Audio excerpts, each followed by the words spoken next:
I'm Tanya. I'm Toby. And we are Chassidim of Quarantine. We started an Instagram account where we share little tidbits of Chassidus. We do the daily Hayam Yom, and we also do Parsha videos. And now we are collaborating with Torah Visuals to do this weekly podcast on the Parsha. And we basically just take the Parsha, make it practical so that we can actually apply it to current events and current situations that we go through in day-to-day life.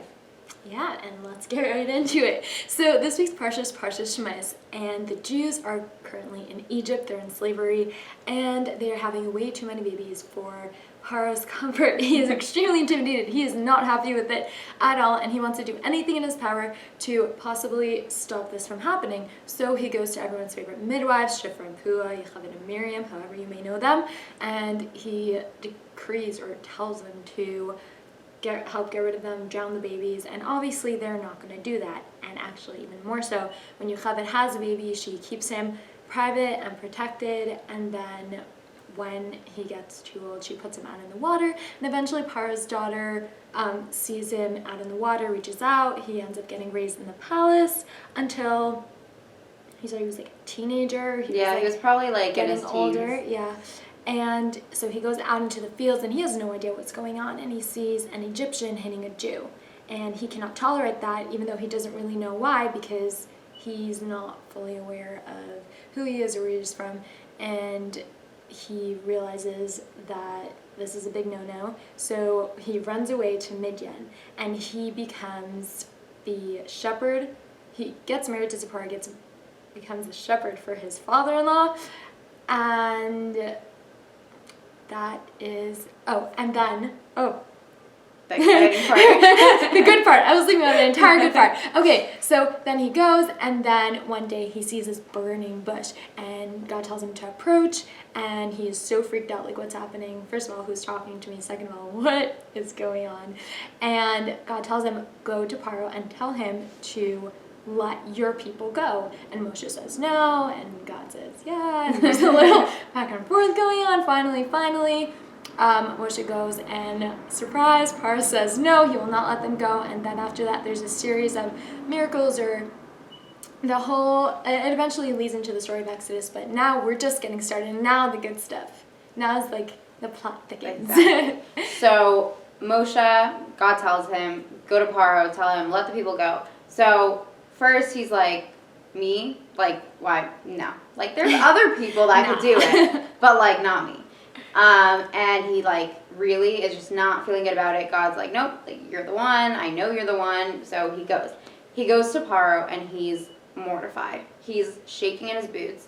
And it says in the Chumash, and I'm going to quote it, that Moshe was afraid and Paro sought to destroy him.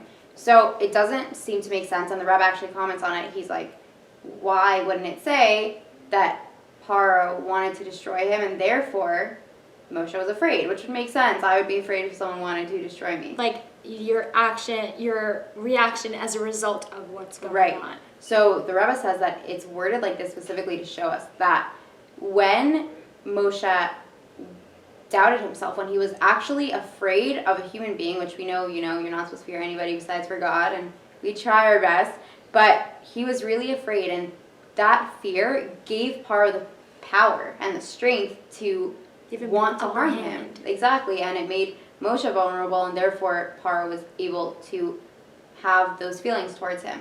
So that's kind of where we're leading with here, and then we see that Moshe was so humble, like, to the point that it faulted him. He was humble to the point where he doubted himself. He didn't have the confidence. He wasn't sure in his abilities to be a leader, and we learned that Moshe was the greatest leader of all time, and every Jewish leader since then is like a step off of Moshe. They're a part of his soul, and they're doing the same job, different time. Exactly. Like, he is the person that is he's the model for this. He's the model for leaders within the Jewish people. So why would he doubt himself, and why would he doubt his capabilities? And essentially it was to his, obviously he saved them and all of that, but in that situation it was to his detriment. That's why Paro was able to say no to him, and he said, no, I'm not going to let the people go. And Moshe was like, excuse me? So then he went to God, and he cried out to God, and he's like, this is crazy. Like, why are you doing this to your own people? And at that point, Moshe realized that it was his job to do it, and he was going to do it. Okay, so now we're going to bring this into our own lives. When we give into that fear and that paro that's inside of us, which is essentially our Yetzer Hara, and we become vulnerable and we start doubting ourselves, that's when the Yetzer Hara attacks us, when we're like, I don't think I could do this. That is your Yetzer Hara telling you so that he's causing you not to be able to do it. And we're supposed to be overcoming that. And when you remove those thoughts, when you remove the doubts from your mind, and you replace them with positive thoughts and confidence and just the awareness that you are capable of overcoming whatever it is that you're going through and overcoming the challenges, then essentially you are providing yourself with the strength, and you're pushing your Yetzer Hara out, and you're allowing for all of the potential that is within inside of you to come out. And confidence and humility are not, they're not opposites. Moshe was humble, but until he realized what he was capable of, he didn't have that confidence that he needed to be that amazing leader that he ended up being. But because he worked his way through and he had healthy humility, and also you need ego. It's a balance that you need. You have to have that confidence I feel like it has such a negative connotation to it, like a negative stigma. In theory, if your ego is intact, is in check, if you know where to balance your confidence with boasting, like there is it's not as it sounds. Right. When someone thinks of someone who's confident, you think of someone who's cocky. But that's so not what it is. Healthy confidence is someone who pushes themselves up, doesn't push other people down. Honestly, that is the opposite of confidence, but we're not going to get into that. But it's somebody who allows themselves to be like, I can do this. And when you believe that you can do it, then you can. And someone who doubts themselves essentially is crippling themselves. That you can't do something when you're not sure of it, when you're not sure of yourself. Like, why would you listen to me if you could tell that I don't believe what I'm saying? Like, you shouldn't listen to me if I don't believe Confidence is in contagious. Your energy is contagious. And we've talked about this before with Yosef, because he was so confident and beautiful in all his ways that he was able to attract people because they thrived off that energy. They really wanted to be connected to it because they were like, wow, he's so sure. He knows what he's talking about. He's so perfect that I want to be part of that. Exactly. And then the Rebbe ends off this sikha and this idea by saying, Trach good ben zayin good, that when you think good, when you have those positive thoughts and you're like, only good is going to happen right now. I can achieve whatever I need to achieve. Just replace all those negative thoughts with positivity. It leaves no room for things to go wrong. Like, there's only room for good to come out of that when you have that process and that, like, sureness in yourself. It's kind of tough because, like, the initial thought is, when you're in a tough situation, is mostly-ish not necessarily the positive one, but when you work on yourself and you learn it and you think about it, you're like, hey, this is happening for a reason. I'm in this situation because it's meant to get to me somewhere. And that evokes positive thoughts and gets you on a healthier route to understanding what's happening and a better appreciation and understanding of it. Exactly. So now we're going to try to make this practical. And that's by asking the question of, how do we have that confidence? How do we have that healthy confidence and motivation and, like, belief? Like, how are we supposed to do that in our own lives and for ourselves to be able to be leaders? Like the Rebbe, they say that he didn't create followers, he created leaders. And that's something that we should be striving to do every day, to be able to influence other people, obviously in a positive way. And that's how you spread good and you spread good things. So that's where we're headed right now. So this, at the end of the day, is all talk, right? And we really do want to be working on ourselves, and that's kind of the goal of this podcast, is to take the Parsha and find a lesson that's applicable and something we can do. So first things first is starting with the first things first, which is creating a drive and goals for yourself. And when you're constantly working on something, you're discovering yourself, first of all, in different ways, but you're also staying motivated and just constantly, you have a constant flow of energy and you're always working towards something. And there's actually this really interesting inspirational talk by Admiral William Craven, and he said, you want to be successful, you want to be motivated, the first thing you have to do is make your bed in the morning, right when you wake up. And why is that? Because you start with one task, right? And then, boom, accomplish next task, and the next, and the next. And the same thing that parallels, obviously, in the spiritual realm. We wake up, we do Madani, boom, one mitzvah down, or one mitzvah done, not done. We're not trying to get rid of them. And then the next, and the next, and it's a constant flow of you working on yourself and just feeling better and more confident because you're getting things done and you're working towards goals and you have this drive, this constant flow of happening things. Exactly, and I think that, like, for ourselves, like, we see it in day-to-day life, like, if there's those days where, like, you don't get out of bed till noon, and, like, you just feel the difference. You feel it, and it's your like whole day is, like, that's it. Like, your day is gone. When you wake up on time and, like, you get dressed properly, you say Madani, you wash Nagelwasser, you say your brachos, you have a proper breakfast, you get to your day, and you're, like, ready to conquer the world. And it's the same thing in your work, that, like, you're successful, you make one deal after the next, and suddenly you're like, oh my God, I'm going to hustle, I'm going to work harder, because when you succeed, you're motivating yourself, and when you do these little things, you're pushing yourself to be like, I want to do more, I want to succeed, I want to just achieve more, because it feels good to achieve. It feels good when you get to the end of your day, and you're like, I did a lot of good. And I think we also have the same idea in Torah, with like, mitzvah geras mitzvah, that one mitzvah. That's it. You start and you're on a roll. You're going. They just come. Once you're done with one, you're like, oh my God, I'm going to do the next. And it keeps going, and it carries on throughout the day until you go to bed, and then you end it off by saying Shema. You literally, from when you wake up and you say Madani until you go to bed, like, you're achieving something, you're doing good, and that's supposed to carry out through your entire day. And even small things, for example, like during Corona, right? During quarantine, all these specialists were saying stick to your routine, stick to what you know, because you're gonna go mad. And I, for myself, I don't know how well it worked for other people, but I was like, okay, if I was at work right now, what would my schedule be? And I managed to wake up every day at 8 while all my friends are sleeping in, and like, you know, you get dressed and like you have a structure and everything, and you just stay in the swing of things. And even when you're on vacation, you have those things that you stick to that help you with your drive, that keep you motivated, and you're constantly moving. Because when you sit, right, you're stuck on your couch, you're stuck on your phone, you're down the TikTok black hole for hours and hours, or like, I don't know what you could be watching, but you're gone, right? But when you're up and you're active, and not to say like you should be jumping off the walls, and you know, but like you have a list of things you do, right? You have a schedule. Even if you're not at work, if you're in school, even babies, they have a schedule when they eat and everything, and they're doing great. That's true. It turns into us.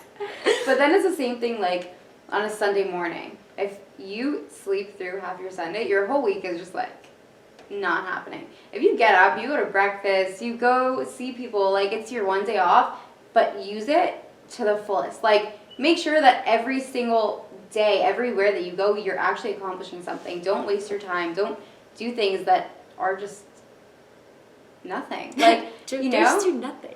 Like, make sure that everything you do has a purpose, and that you're accomplishing more, you're achieving more. Even if it's like, I just really need a break. Firstly, that is accomplishing something. Like, if it's going to help you to sit down for 5 minutes and have a coffee, is very much necessary. Yeah. And it's all part of it, but essentially that's something you're achieving. Like, sitting down and eating a proper breakfast, like, you're achieving something. You're taking care of yourself, and you're just continuing the flow of your day. And it's all these little things. You don't have to be, like, buying buildings and making businesses, but you have to make sure that these little pieces of your day are together, and everything else just falls into place. Yeah, that is so true when it comes to just like, you know, daily routines and like making things happen. But also, I think I talked about it before, the idea of Motzei Shabbos, and I keep forgetting the name of the rabbi, but there's a book called The Possible Man, right? And at one point in the book, he talks about how Motzei Shabbos is your time to reinvent yourself, to set the tone for the rest of the week. So if you have your Motzei Shabbos with the Malava Malka, you say your stories, you have your meal, you do it like spiritual and positive, that's going to set the tone for the week. And that's the same with, you know, if you start on a Sunday, start on any day, you start it, and that's the tone for everything else. It's like a first impression. And essentially, all of these things lead to a boost in your confidence and a boost in your ego. Like, wow, I can get so much done. I'm doing good. Yeah, like, I'm successful in my work. I'm successful in my routine. I'm being healthy. I'm being fit. I feel good. My body feels good. Every part of that. And it boosts you. You feel like, oh my God, like, if this is how much I can achieve right now, like, imagine in a week from now, I'm going to achieve even more.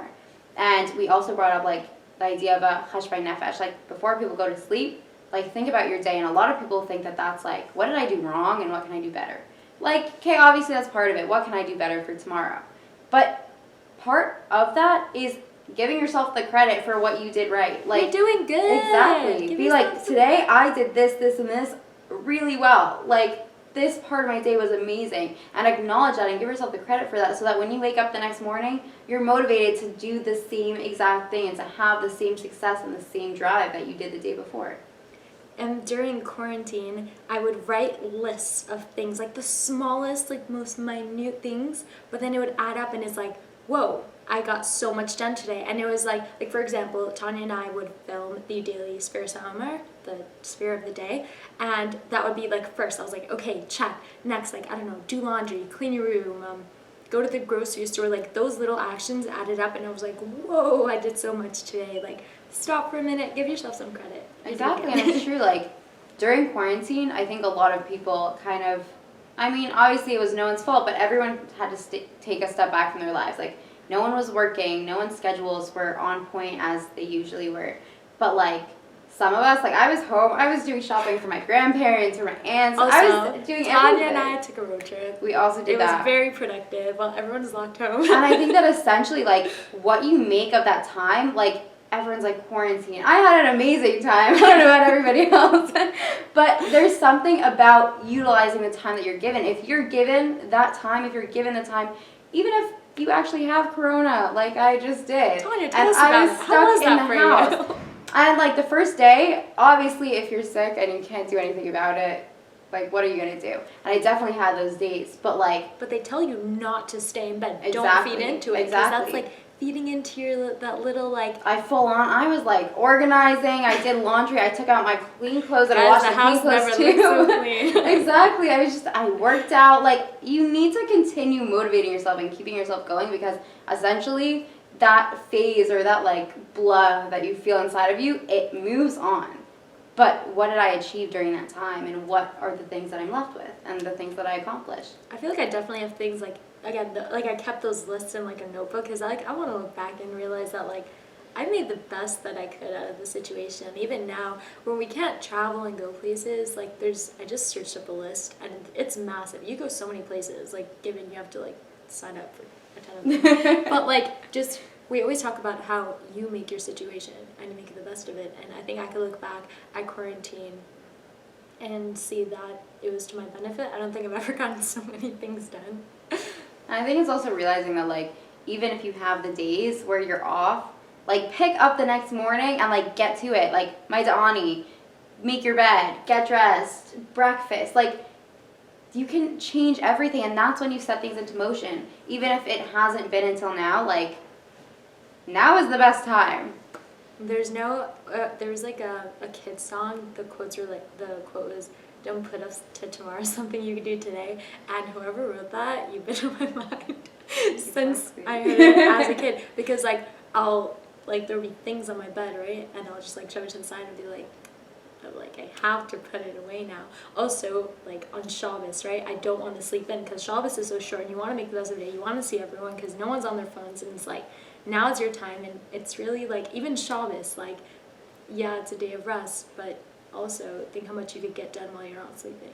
There's a lot to utilize, and there's a lot, and I think it also like allows you to process things without like everything else going on. Like, I know that when I'm working, like, I also have like whatever else going on my phone, on my laptop, on my computer, and the phone's ringing, like, and it's just everything's going on at the same time. But like Shabbos really gives you that time to be like, how was this week, and like really reflect on it. Like, what were my accomplishments? Like, how am I gonna achieve even more than I did this week, and how am I gonna continue to keep that drive going? Yeah, a routine every day of the week. Well, not necessarily routine on Shabbos because that takes the whole fun out of it, but like it's really time to connect and like be around people and be in touch with yourself and the whole experience. Exactly. I have a weird fear of oversleeping because like I'm scared of missing out on life. I know. It's funny. Roommates. Yeah, good to know about me. Yeah. So then, like, back to the whole thing with confidence. That drive and that when you're accomplishing, you boost your confidence. And essentially, when your confidence is boosted, there's literally nothing that can knock you down. Nothing Like, can stop you. if you're standing up tall and you are confident that you're able to achieve and that things are going to get done, you're going to do it. And exactly, positivity, good vibes. Like, that's, you know what we're about, and that's what it is. When you know what you're capable of, right, and you know it's going to work out. Because initially, Moshe Rabeinu, he did not think for that he stood a chance against Paro. But at the end of the day, what did he end up doing? He ended up leading a nation. Literally. Which is pretty big. So when you know that something's going to work out and you work towards it and just keep working towards that goal and constantly setting short-term goals. Like diets, for example, the literal term is, well, a short period of time. So the reason why like short-term diets last more, someone's going to have to back this up, last more than long-term, is because it's so much easier to do things little by little, like work towards something, like do it for 2 days, do it for a week, but then when you're like, I'm not doing any of this year, the chances of that working out, the chances of you having that like grit and persevering, that's a good word, persevering, like working towards it, is just so much harder. And I'm sure it's done, I'm sure people do it, but the likeliness of that happening for commoners like you and I. And essentially the point of a diet is like that one short period of time that leads you into just like living healthier and like it just leads you into success in that area of your life. And that's kind of where we're going with this, like confidence and belief in yourself and all of that is what is going to lead you to be motivated, to be driven, to accomplish all those little things that are going to push you to achieve as much as you can. All right, guys, that about sums it up. So again, we're just going to recap: confidence, positive thoughts, all that good stuff, drive, accomplish all the little things. And essentially that's going to push you to be... write lists. If you're a list lists writer, are good. write lists. I'm not a list person. She's a list person. It works. We have lists But all. find the things that work for you. Find the little accomplishments that you're able to make. And essentially, you're going to be more confident. You're going to be more successful. You're going to be more driven. And you're just going to be able to accomplish so much more. And you're going to be able to be that leader. You're going to be able to do X, Y, and Z. You're going to be able to work and do this and vacation. Do whatever you want. But you have to believe that you're capable of doing it. And once you are, you'll get there. And people love confident people. And they think That's about true. that, and they gain confidence. People are attracted to confident people. And that's all for this week. So, you guys know where to find us. Find us on Instagram at Chassidim of Quarantine. Email us at Chassidim of Q. Pardon me. You can find us on Spotify, Podbean, iTunes. Just, yeah, as usual, look us up on Google. We're somewhere out there. If you have questions, feel free to reach out. And we're around. All right, sounds good. Ready? Stay safe, stay strong, stay connected.